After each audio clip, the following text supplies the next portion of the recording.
Hello everyone. So, I've just seen an article on Facebook where Brett May's been jailed for blackmail. And I just thought, he's the dumbest criminal I've ever known. Like, he does more jail than murderers. I know lads who've been charged 20, 30 years, conspiracy to supply and, attempted murders and stuff like that. Brett's done more jail than him. He's the dumbest criminal. He gets caught for everything. And not only that, you don't see many criminals having a presence online. Brett May has got a massive presence online. He's become a meme, hasn't he? He's all over social media. He's all over Facebook. He's all over TikTok.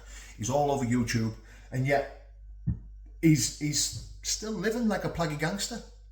He's still up to no good. And I just think, Brett, like, you're in the spotlight. It's not hard for people to start researching your name, looking into you, and seeing that you're still a goon.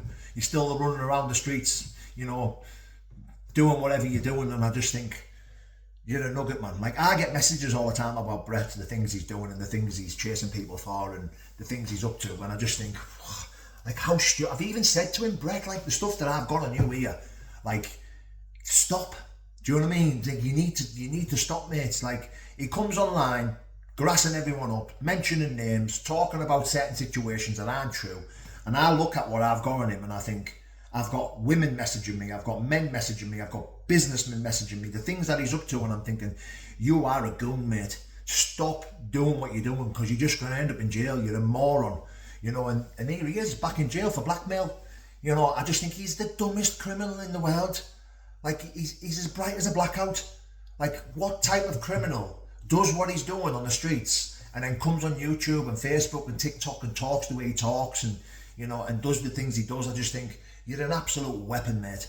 Like, the best of criminals out there now don't have a social media presence. Brett he's backward, isn't he? He's absolutely stupid. Anyway, I've made a few calls trying to look into what he's done here. And from what I've heard, there's a guy who does well for himself. He's got a bit of a business. He's got a couple of businesses. He's doing something, and apparently Brett wormed his way into this guy trying to look after him something. But he's ended up blackmailing him and trying to extort him or do something around the money situation. He's got some info on him or something, I don't know. And Brett's trying to get money out of him or something. I don't really know. There's an investigation on it anyway. But well, from what I've heard, the lad is a nice lad who's trying to blackmail. The lad's not a bad lad. I don't know how true it is, but from what I've heard, yeah, the kid's just a normal businessman, a working man. Doesn't deserve to be blackmailed. Doesn't deserve to have someone like Brett May on his case. And Brett, being the opportunist that he is, the bully that he is, the degenerate person that he is, trying to swindle money or blackmail him, whatever he's trying to do, and he's been jailed for it. He's probably done it on purpose so he didn't have to go fight shadow boxer. God bless.